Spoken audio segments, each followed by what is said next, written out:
ஏசாயா 48வது அதிகாரம் 17வது வசனம் இப்படியாக சொல்கிறது, பிரயோஜனமா இருக்கிறதை உனக்கு போதித்து, நீ நடக்க வேண்டிய வழியிலே உன்னை நடத்துகிற உன் தேவனாகிய கர்த்தர் நானே. இந்த புதிய வருஷம் ஏசப்பா நமக்கு இந்த அழகான வாக்குத்தத்தத்தை கொடுத்திருக்கிறாங்க. ஏசப்பா நம்ம நடக்க வேண்டிய வழியை நமக்கு காட்ட போறாரு.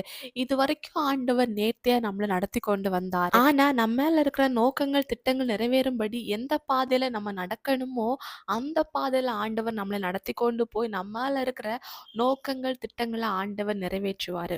அது மட்டும் இல்ல, ஆண்டவர் நமக்கு டீச் பண்ணுவாங்க. எப்படி நமக்கு என்ன பிரயோஜனம்?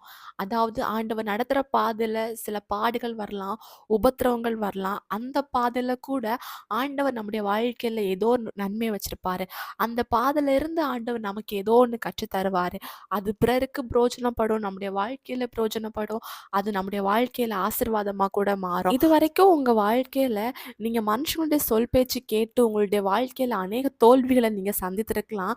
ஆனா உங்களுடைய வாழ்க்கைய ஆண்டவருடைய கையில ஒப்புக்கொடுங்க. ஆண்டவர் உங்களை போதித்து நீங்க நடக்க வேண்டிய வழியை ஆண்டவர் உங்களுக்கு காட்டுவார். நம்ம நடக்க வேண்டிய வழியை ஆண்டவர் நமக்கு போதித்து நம்மளை நடத்தும் போது நம்முடைய வாழ்க்கை ஆசீர்வாதமா மாறும். உங்களுடைய தொழில் ஆசீர்வதிக்கப்படும், உங்களுடைய குடும்பம் ஆசீர்வதிக்கப்படும். இன்னும் உங்களுடைய வேலை ஸ்தலத்துல நீங்க ரொம்ப ஆசீர்வாதமா இருப்பீங்க.